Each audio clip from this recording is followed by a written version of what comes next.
So welcome everyone on this very snowy day in Maine. It's wonderful to be able to practice together, and particularly in the confusing, chaotic times we're living in, to focus on the particular training systems that will bring us the wisdom to navigate samsara.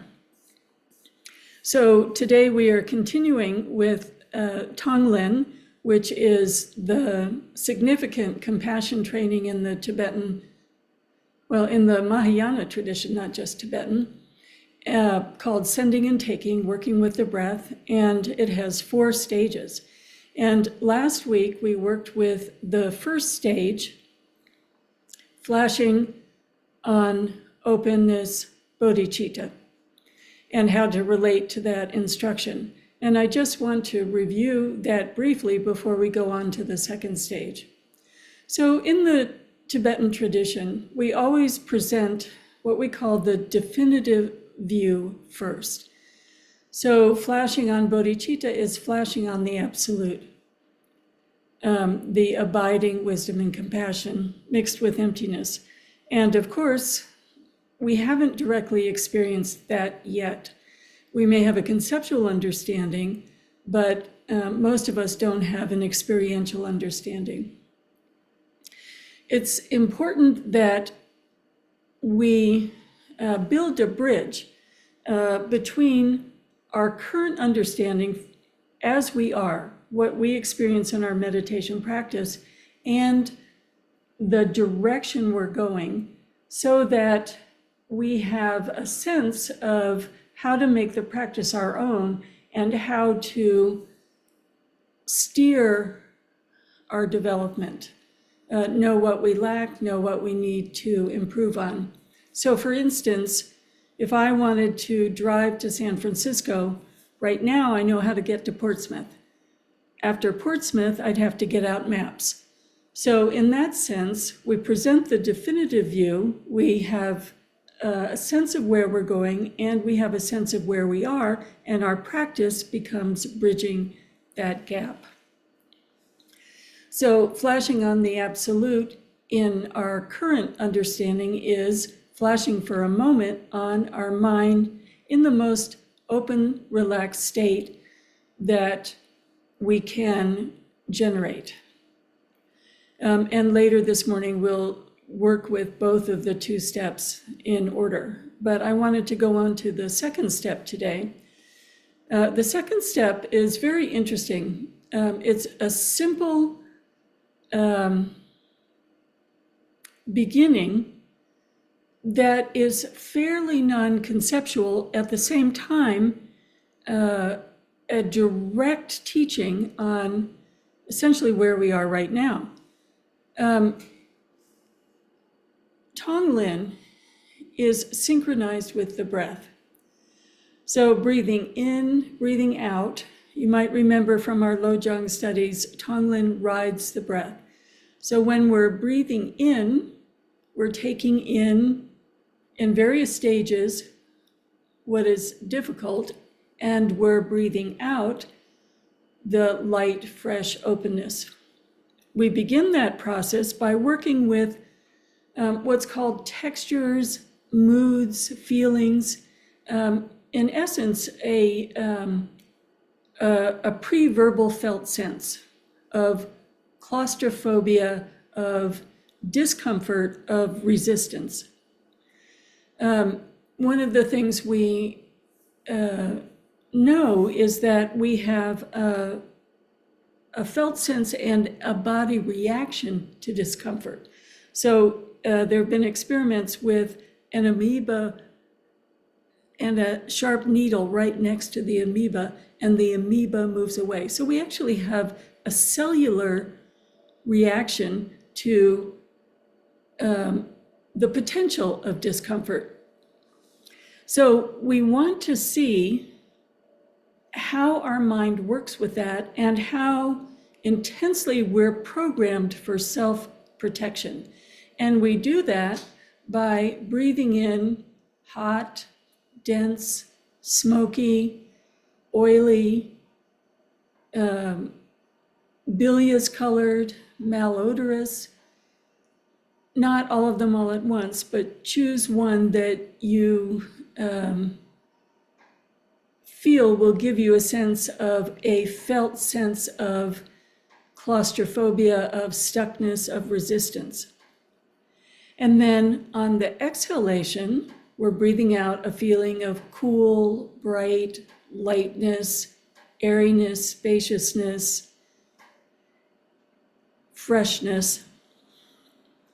And what we immediately see is that intensity of the felt reaction and the cellular reactivity just from imagining something as simple as, what if the air were thick and hot? What if the air were smoky?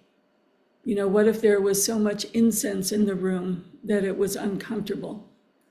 So I'd like you to try that just for a minute, and we'll progress with how then you work with that quality. So on the in-breath,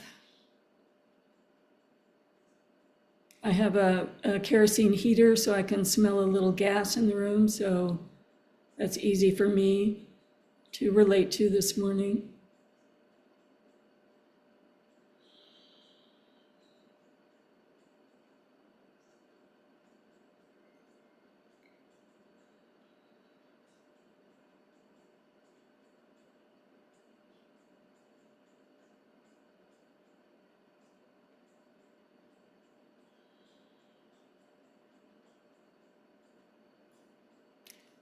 So as you're breathing, notice your felt physical response. It may feel like walls are going up, or an armor is going on, or your whole body is tensing up and resisting. It may feel like you don't want to take a deep breath. It may feel like even letting a little air in, there's a resistance to taking any more in. Notice how this tiny shift in your imagination from that open, fresh state we would have started with to very guarded in however the manner you experience it.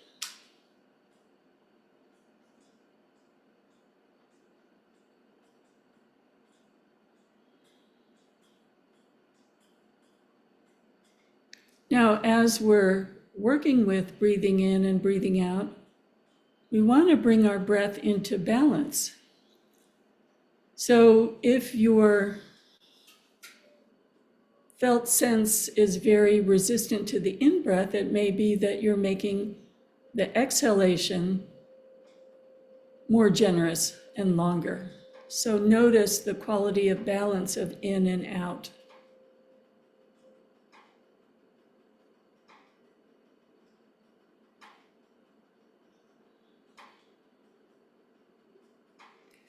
It may be for you that it's the exhalation that's more difficult. There might be a feeling of, I don't have anything to give. I'm overwhelmed. I don't know how to offer freshness and openness. So you may be making the out-breath shorter.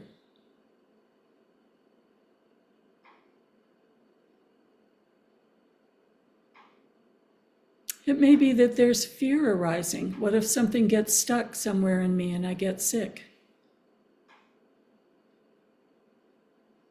So you want to notice all of your instinctual reactions, and the process then is to breathe in and out, bringing your breath into balance and breathing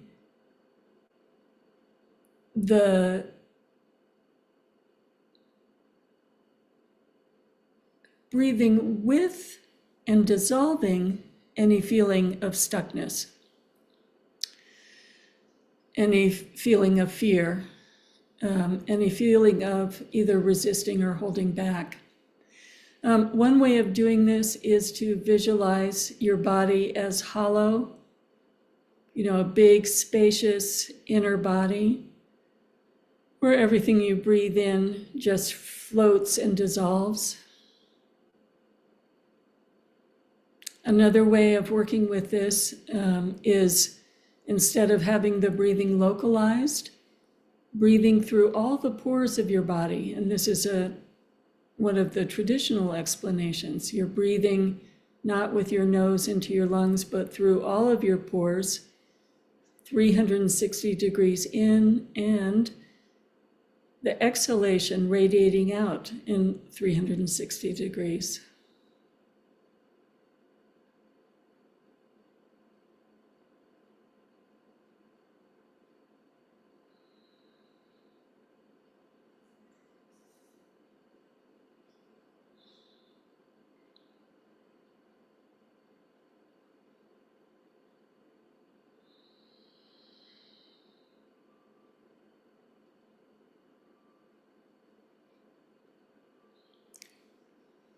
And with these instructions, I'd like to put the first two steps together, and we'll sit in meditation with them.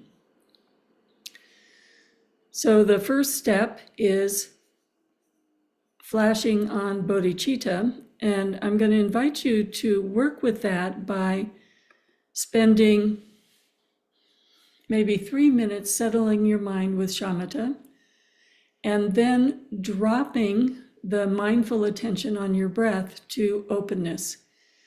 And it's said that we can, that it's very fleeting, and that we maintain that openness maybe for the time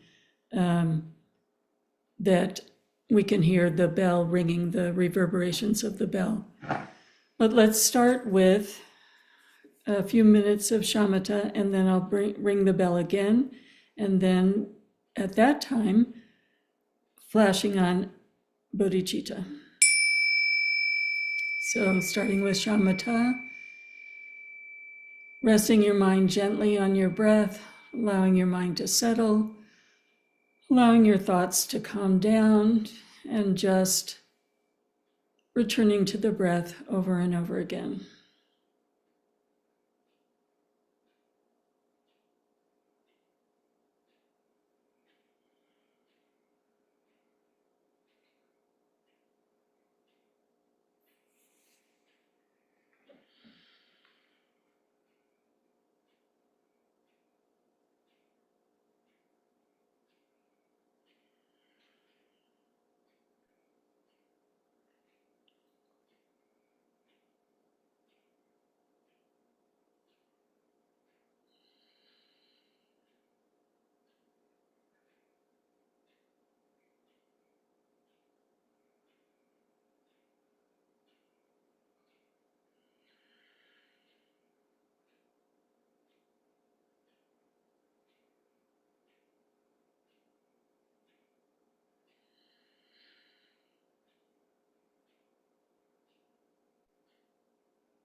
Now, dropping the focused mindfulness instructions of shamatha, and allow your mind to open like the cloudless sky, like the view from a mountaintop, like looking out in the open ocean. However you connect to openness and freshness,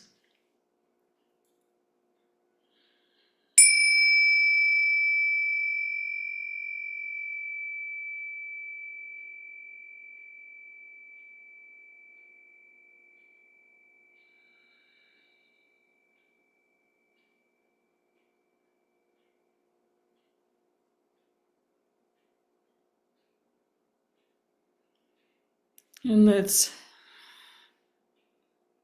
relate to that openness one more time.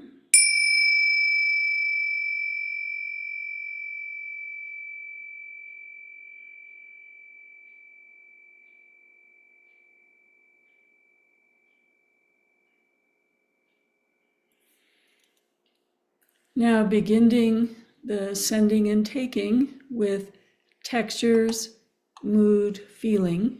On the in-breath, hot, sticky, smelly, oily, dusty. Exhaling openness, freshness, spaciousness. And learning about what are the very human responses of self-protection, immediate self-concern, and how that can come into balance and resolve in that spaciousness that we experienced in the first instruction. So breathing in, breathing out, and learning about being human from fear that arises, overwhelm that arises, poverty mentality that arises, all the areas of stuckness that we see, oh, now this is my work, this is my practice. We have to see them to work with them. But starting very simply, how do you respond to breathing in hot, dusty, oily, etc.? What is it like to breathe out, completely offering with as much generosity as you can? And we'll work with this for 5 minutes.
So noticing the stuckness, the imbalance, and relaxing in that moment.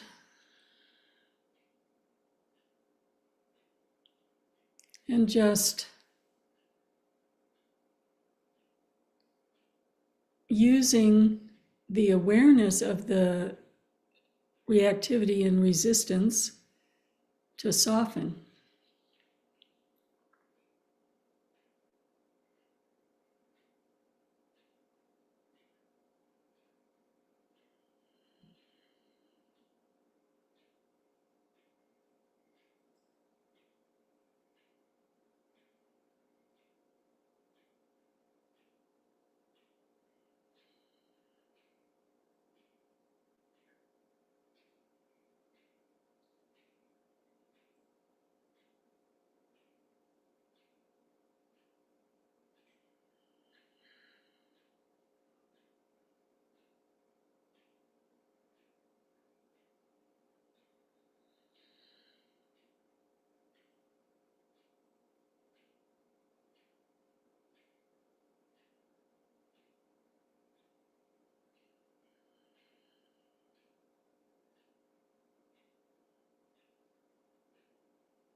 Is your breath becoming even?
Another lovely variation of this instruction is to imagine that quality of instinctual self-protection as being like a hard knot in your heart, and that oily, dark, dense